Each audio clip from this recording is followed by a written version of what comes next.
The learning outcome for this module is to understand ways to correct a problem or understand a situation when a customer or client of yours is dissatisfied. Let's get started. We're going to talk about the steps about how to correct a problem or manage a situation when a customer is dissatisfied. The first thing to understand is that recovery builds loyalty. The research out there is clear. If you're able to successfully correct a customer situation that's gone wrong, the customer will be more loyal than if they had never had a problem at all. More than 80% of customers will return to you if service recovery is carried out immediately. The next thing is to find a hidden request. Constructive feedback from your customers is really a gift because it stimulates better solutions. One approach that we like to put out there to service recovery is called the HEAL model, H-E-A-L. You first hear the customer, you express empathy, you apologize for the situation, and then you leap into action. Your first job is really to hear your customer out, because behind every complaint there's a hidden request. You need to find that hidden request. Complaints and frustrations come from either genuine errors and or a lack of knowledge from the customer about what your service or your product is actually supposed to do, right? So you need to determine the core issues. You can start by asking the things like, thanks for letting us know about this issue. Sorry you're experiencing this. Can you tell me a little bit more about the situation so I can best understand how to make things right? What you're trying to do is you're trying to get the customer to speak, trying to actually tell them what the problem is or tell you what the problem is that's happening. And make sure you let them speak until they're finished. Don't interrupt them, because then you have the opportunity to ask clarifying questions until you really truly understand the issue that they're having. Because remember, one of the most fundamental human needs is to be understood. So don't assume you immediately comprehend what the customer is saying, and frequently check your understanding with them as you go along. Give them feedback and try to really re-articulate the issue that they're having back to them so that you understand it. While you're listening to what they're saying, it's important that you actually empathize with their feelings that they're having. You can do this by stating the speaker's emotion. Let's say things like, it sounds like the situation is frustrating for you. Some other ways that you can genuinely empathize are to say that, I'm sorry to hear that. Or say, I'm truly sorry this has happened.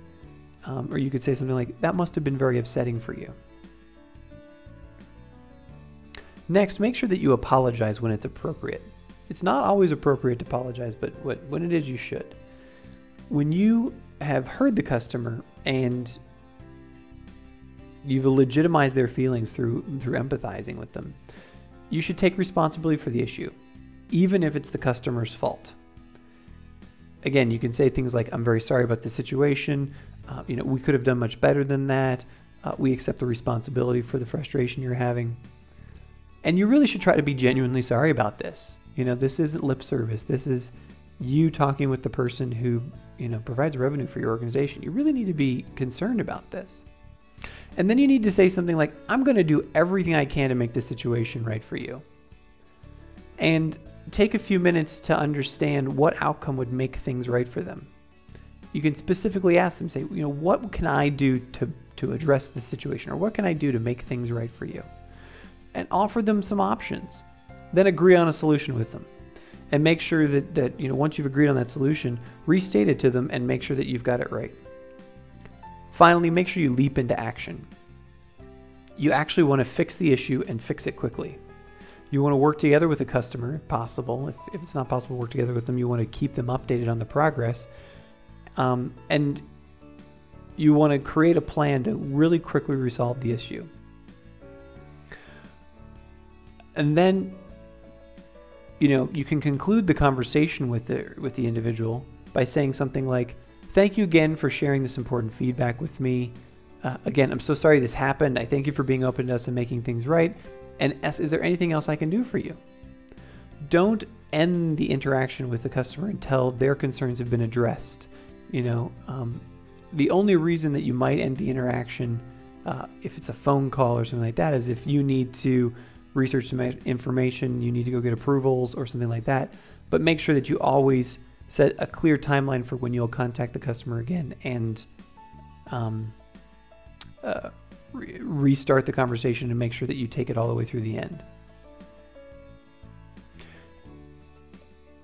It's also very appropriate in these situations, and sometimes desirable, to offer a small gift to the customer, like a small gift certificate or something like that, because you want to try to craft the experience to be memorable and uniquely situated to the customer. You want to show them that you care. Remember, in this age of Facebook, in this age of Twitter, showing that you care and actually really leaping into action and showing the customer that you're going to solve their problem for them is going to go miles and miles for you with their networks, with the people that they trust, and will hopefully grow your business. We hope this module on customer service recovery has been useful. Remember, there's a complete transcript of this video below, and there are downloadable takeaways that you can use offline. Also, please take a minute to leave us a comment below about how you're performing customer service recovery better today, or leave us a comment about how we can make this section better. Thank you.